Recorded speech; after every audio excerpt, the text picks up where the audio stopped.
Well, Merry Christmas and Happy New Year, Dog fans. Good to be back here on Talkin Huskies on Root Sports Northwest. My name is Dave Softy-Mahler, joined by former Husky NFL legend, baby, Cam Cleland, and producer Alex Altman. Big thanks to our friends at the law offices of Catherine Clark for being here all season long with us on Talkin Huskies. And guys, it feels like forever since we got together here on TV to talk dogs. Cam, it's game week. Texas, Sugar Bowl, 13-0 versus 12-1. Here we go, baby. Yeah, it was like a small hiatus. It feels like it's been a month, and it probably has been a month. I've been counting it down myself. I've taken time to look over a lot of games and got a chance to talk to a lot of Husky fans and just sit in this moment for the time. And I think back to what it means that this season is done, and I got tons of nostalgia and things I could share all day long on this show, but here we are. And the days are starting to count down, and we're getting closer, and everybody that's up here in the Pacific Northwest is going to get on a damn airplane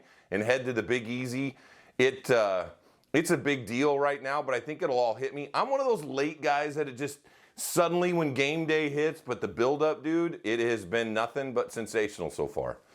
Well, but here's the difference between you and me. You've got kids. You've got responsibility. I have no kids. I have no responsibilities whatsoever outside of my 3 dogs and my wife, who basically runs the family, by the way. So all I'm doing is sitting around the previous 2-3 weeks, rewatching the first Oregon game, rewatching the Pac-12 championship game, rewatching the Alamo Bowl over and over and over again from last year, spitting myself into a tizzy. I've gone from thinking the Huskies win this game by double digits to panicking that they may get blown out. So what is your kind of overall sense on the way the season's gone and the way they match up with this particular Texas team on New Year's Day? Well, I was looking at just every game and going back mentally at the start of the season and seeing how you dismantled a Boise State team that ends up playing in the Mountain West Championship. Yeah, they did lose, but still, they played great the rest of the season. And as we moved into Michigan State, that game just set the tone. For me, it set the tone about what this team could be. J-Mac went down, and then the balance into Oregon. And those big plays by Michael Penix, Roma Dunze in the 4th downs, and then we shift to Arizona State, and you go, oh my gosh, how does that happen with a hangover? You move into the month of November, and no dismissive of the games that you had to beat with Utah and USC, all those games, and then I looked on the schedule, and I looked at Texas' schedule, and I looked at our schedule. I looked at the point differences at the beginning of the season, and then I saw our point differences, and then I saw the season about how close our games were, and I went, this team is just unbelievable in the 4th quarter and the second half. No matter how we look at it, there isn't a stat that you can mark down and say, check the box, this team is that good. They just know how to win, Dave, and they finished it off in Vegas, and they're going to finish it off down in New Orleans, too. Nah, you're right. And you know what's crazy is that you get the month off between the Pac-12 championship game and the Sugar Bowl, and then the one game where you need a couple of extra days is the national championship game in Houston, and you got to go right back at it the next week on the 8th of January. So let's hope that Washington has that problem. Let's hope that all of us have that problem with the quick turnaround for the game. But Cam, you're exactly right, man. Going back and just looking at and thinking about some of the great moments of the 2023 season. Tony Castricone and I, your partner on radio, obviously, we're talking about putting together a 64 play bracket of the top 64 plays of 2023. The 4th and 1 against Wazoo with Roma Dunze. Mish Powell's pick 6 against Arizona State. The 4th and 1 stop against Oregon in the first game in Seattle, and the 2-play drive to Jalen Polk and Roma Dunze that followed it. The play to Quentin Moore against the Oregon Ducks that gave the Huskies the 10-point lead late in the 4th quarter. The run on 3rd and 9 by Dylan Johnson that sealed the deal. I mean, Cam, we're going to be going back and talking about individual moments and individual plays for the 2023 season forever. Yeah, I mean, when you just started listing that, they started going in a Rolodex in my brain of, okay, what about that play? Do you remember versus Stanford? How about in Oregon State? In pouring down rain, the conversion, the back shoulder throw that Michael throws to Roma Dunze in a downpour. Monsoon, by the way. There's just so many plays about this team. It wasn't just one game. It was a collective of memories. Like you said, it's like every game you go, I think back if one play changes, if one thing, the whole season's completely different. But that's why this team, I don't know if it's a bunch of cardiac kids or they just love it. I do believe that 1-0 mindset that Kalen DeBoer said at the start of the season has never been more true, and they proved it all year long. No doubt. And you know what, Cam? I'm glad that you mentioned the Oregon State game and the Stanford game because, let's face it, to get to 13-0, I don't think it's an insult to anybody who has ever gone 13-0 to say that to get to that point, you have to have a little bit of luck go your way. The drop by Reigns against Stanford on 4th down. The situation with Oregon State where you had a play to Roma Dunze against a freshman cornerback to convert and keep that drive going. You do need to have a little bit of luck, and I think the Huskies may need to have a little bit of luck as well against Texas, because if you look at the numbers, Cam, compared to these two teams, there's a lot of similarities between them. Both of them like to run the football. Both of them like to score points. You're talking about the number 11 scoring offense in college football against the number 16 scoring offense in college football. You know Steve Sarkisian, you know Pete Kwiatkowski from their days at Washington. As we kind of start to look ahead to the Texas game on New Year's Day, what are some of the staples of a Steve Sarkisian coached offense that guys like Chuck Morrell and William Inge should be on the lookout for? Well, immediately when you think of, I think of a West Coast style of offense. I think of somebody that developed it under Pete Carroll and the style at USC, came up to Washington, ran it very successfully, excuse me, and then ends up going to the NFL. Obviously, with a blip in short time being at Alabama. Of course, when you do that, he's got one of the most experienced brains when it talks about offense and what he loves to do. But it all starts with Quinn Ewers, and it starts with running the football and play action. It has always been the staple of a West Coast offense, and it's what they need to do. Let's come back and talk about the Sugar Bowl matchup. Here we go. Next, right here on Talkin Huskies.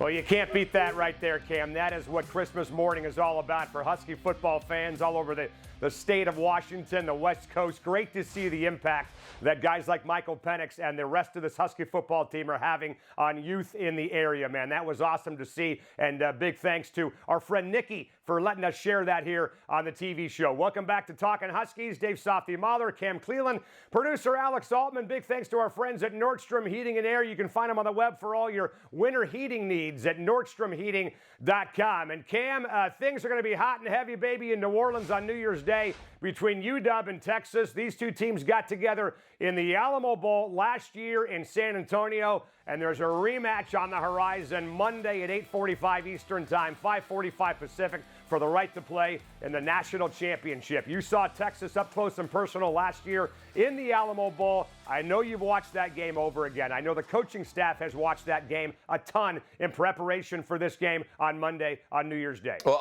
someone else that doesn't have any recollection about the game, but what he did say, Michael Penix, was, I don't remember a lot, I just remember winning. And that's really what you take from that game.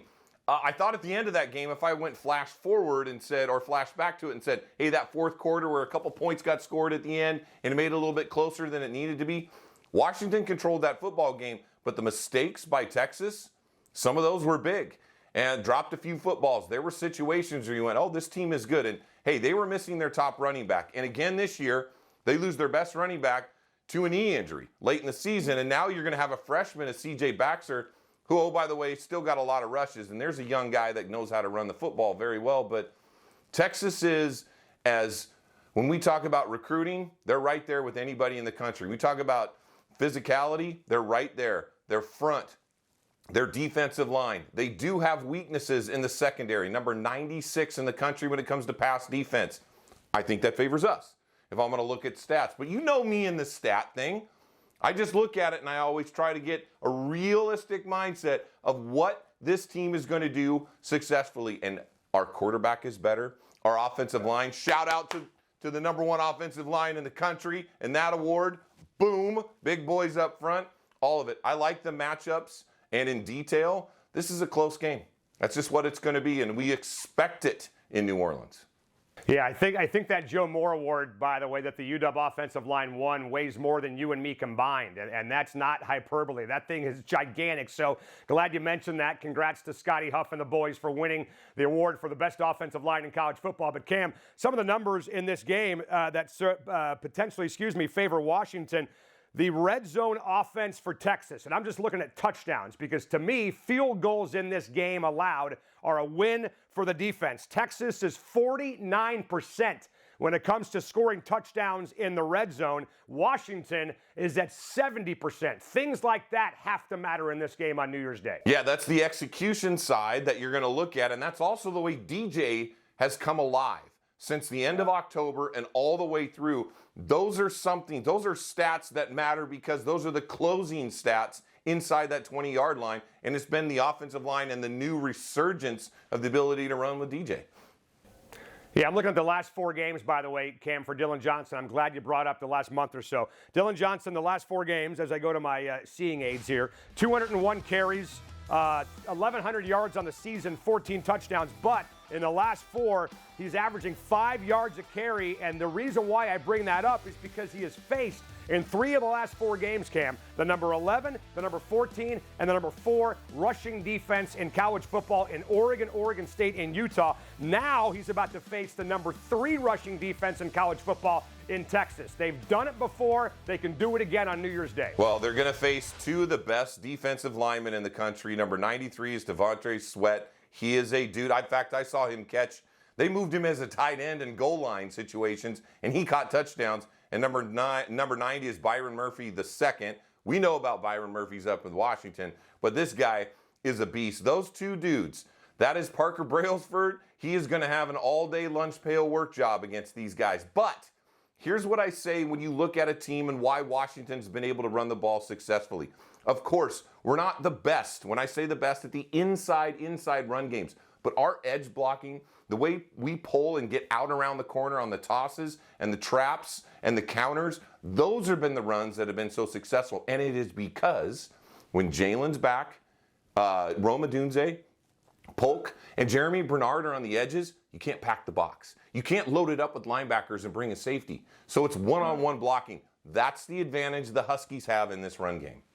Yeah, this will be the healthiest Husky football team that we've seen all year long. And you mentioned it right there with Sweat and Murphy. Last year combined in the Alamo Bowl, just 4 tackles between the 2 of them. Murphy was more of a backup last year than the star that he is now. But they did find a way to make both those guys a non-factor in the Alamo Bowl last season. We'll see if Ryan Grubb and company can do it again. We'll get a break. We'll come back with some Askin' Huskies. We'll check Twitter as well. Get your questions next on Talkin Huskies right here on Root Sports Northwest.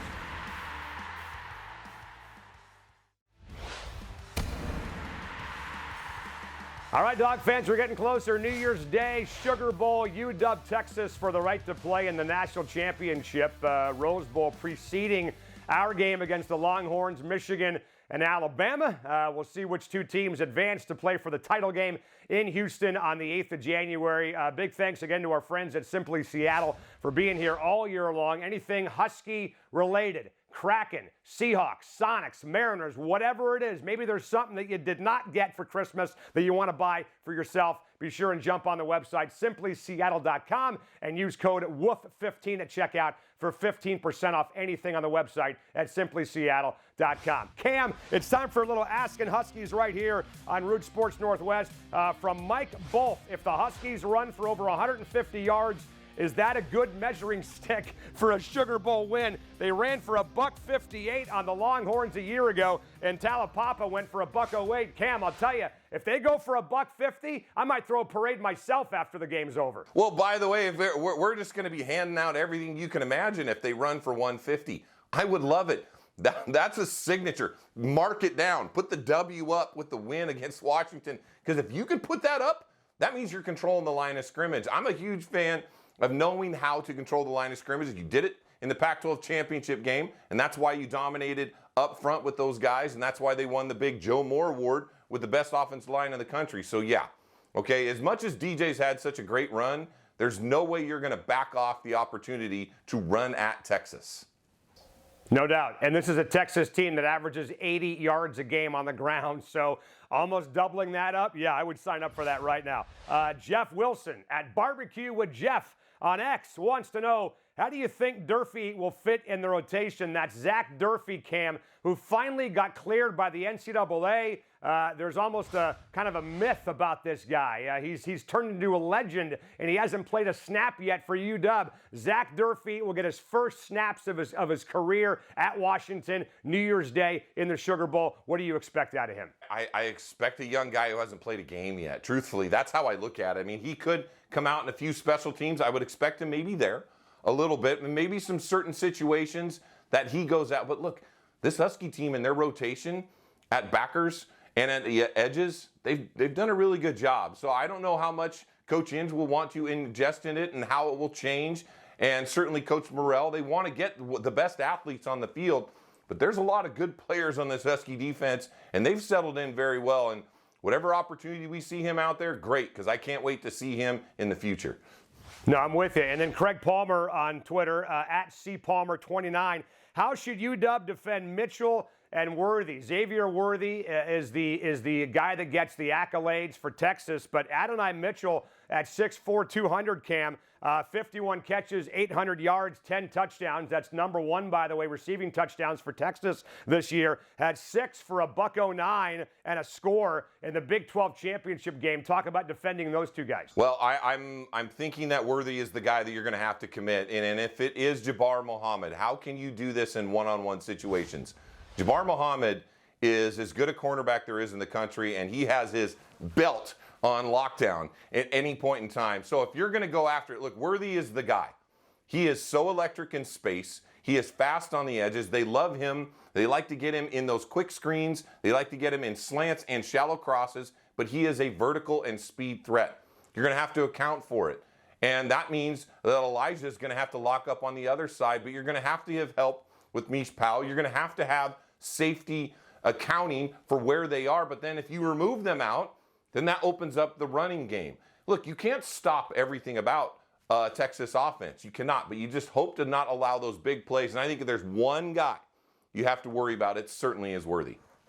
No question about it. And the tight end, by the way, don't forget about Jvon Sanders, tight end for Texas, 6'4", 245. 8 catches for a $105, a touchdown, Cam, in the Big 12 championship game. And then against Alabama, 5 for 114. He might be one of the better tight ends the Huskies see all year long. And they have 2 really good tight ends. Both guys can stretch it, but you mentioned it. He can get vertical. He is a threat. That's another thing about a Sarkisian West Coast style. They love the tight ends when they're big and athletic like that. But we face that too. You saw that versus Oregon. The tight ends were certainly the ones that caught all the touchdowns in that championship game. So yes, there are threats across the board. They're not going to be easy to stop, but we got players too. Let's come back and wrap it up for the week before the Sugar Bowl on Monday. You can hear a little bit from Steve Sarkisian as well, right here on Talkin Huskies on Root Sports Northwest.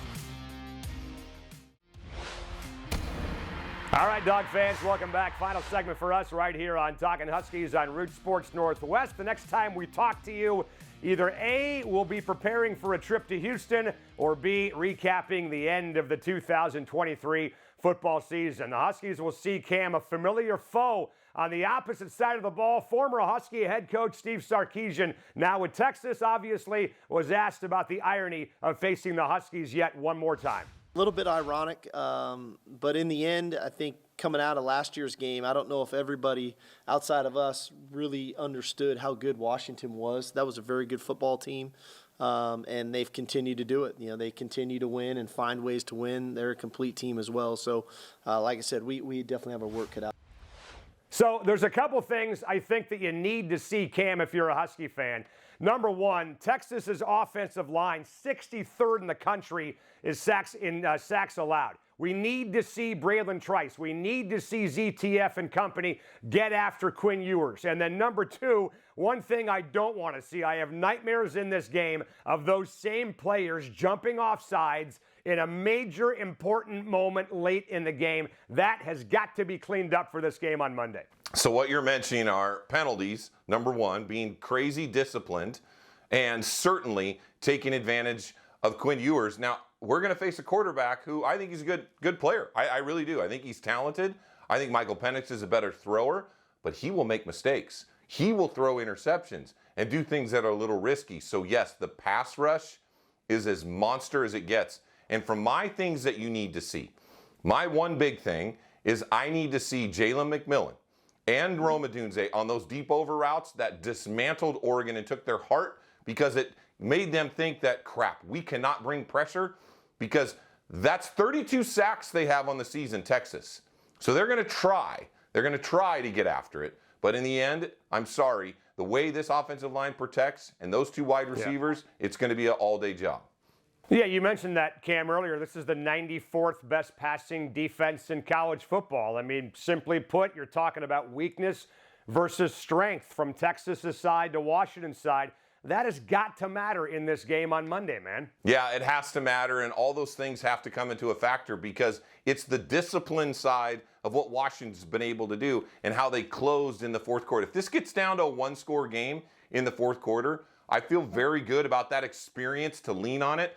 I watched the Alabama game, okay? Alabama had 2 touchdowns called back on penalties, okay? You watched Oklahoma. Oklahoma was able to run the ball with their quarterbacks in the situation. They pushed around Texas. So this isn't a team where you look at and go, oh my gosh, there are just so many. They have holes. But Washington can take advantage of it, and we have ours. No question about it. But that's why we're in a big matchup in the Sugar Bowl, New Orleans. And oh, by the way, I just wanted to let you know, everybody, before we get out of here, I need to get in the mood a little bit. And so I want to make sure that you take all your beads and you understand when you head to New Orleans, there's a lot of fun things you can do down on Bourbon Street. But I just wanted to let you know, I just got to get in the mood a little bit. Hey, listen, you're supposed to earn those beads by showing us something. Don't do that. Please do not do that. Cam, we'll see you down there. Can't wait to get down there to New Orleans and hang out with you before the game. Go Dogs, Happy New Year, and we'll talk to you after the Sugar Bowl right here on Root Sports Northwest.